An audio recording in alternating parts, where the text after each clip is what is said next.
everybody, welcome to a new tea time episode. Today we're gonna make a throw pillow out of some fabric scraps. For this project you will need to cut 54 pieces of rectangles measuring 2.5 inch by 3.5 inch. So if you've got some bits and pieces left over from jelly roll strips or binding strips, that will be perfect. It will make it easier. You just need to extract 3.5 inch pieces out of them. Once you've done that, you want to sew 9 rectangles together. So you want to lay them next to each other lengthwise, just like shown here, and then sew them together with 1/4 inch of seam allowance. So you want to continue sewing 9 rectangles together, and you should end up with 6 strips just like this. These strips should measure 18.5 inch by 3.5 inch. And then you want to lay them out in 6 rows. Press the seams of each strip. You can either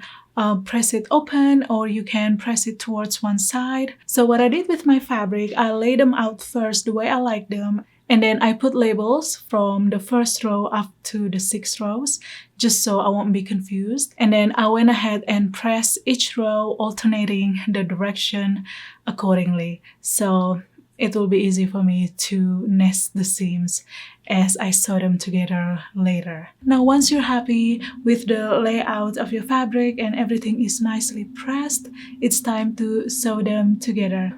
So we're gonna start by sewing the first row and the second row together, and then the third row and the fourth rows together, and then the fifth row and the sixth rows together, and then join everything together. So now I'm gonna grab the first row and the second row and sew them right sides together. So I'm using 1/4 inch foot here. That's what I found most accurate when I do piecing of patchwork. So I'm just going to match the seams as I go, but if you're more comfortable in pinning your fabric beforehand, by no means just go ahead and do that.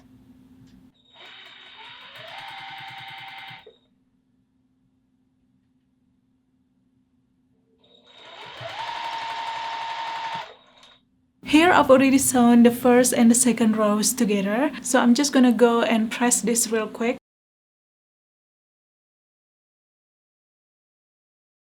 So I have just finished pressing my fabric. It's looking nice and flat now. Let's continue piecing these rows together so we will get our front exterior pillow ready to be quilted. Here I've got my patchwork done, so the front exterior of the pillow is ready to go.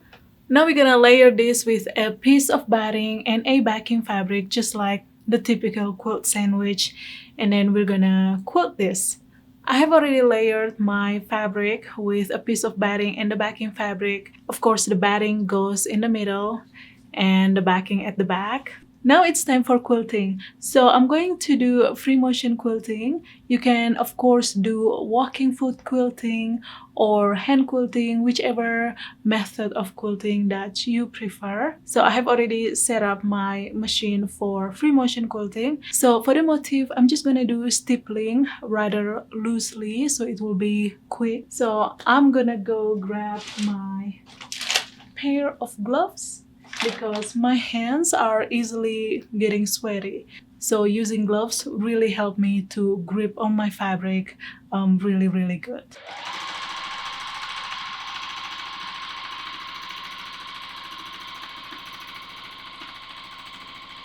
Alright, there you go guys. I have already quilted my fabric. So it was pretty quick.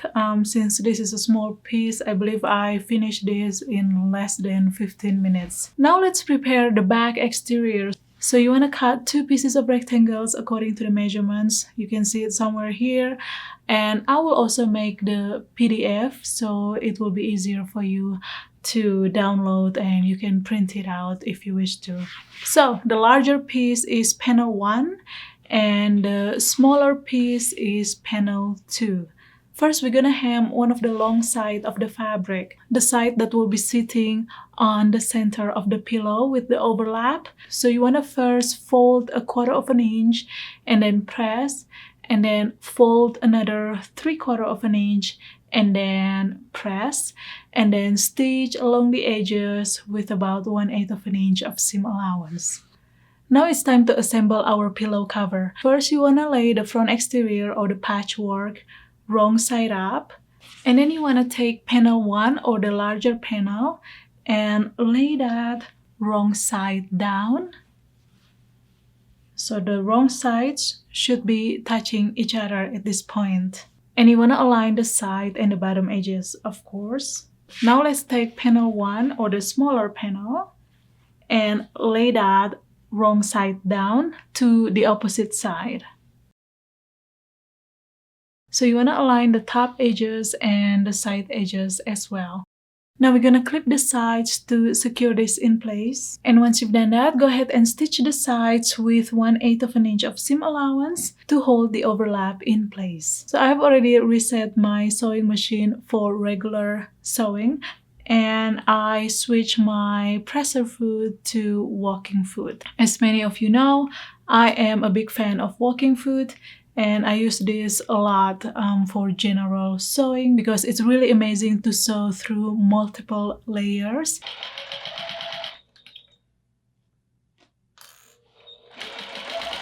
Alright, so I went ahead and sewed this all around. So this is how the back should look like. You can see the overlapping here. So this is where we're gonna insert the pillow. So we are almost done at this point. The last step will be to bind the raw edges of this pillow cover. I'm gonna do the traditional binding method. So here I've already made my binding strips. Now if you need a tutorial on how to bind from start to finish, I will link a separate video where I demonstrated how to do that. Now, if you don't fancy binding, you can finish this without. So what you want to do, instead of having your front and back exterior facing wrong sides together, you want to have them facing right sides together.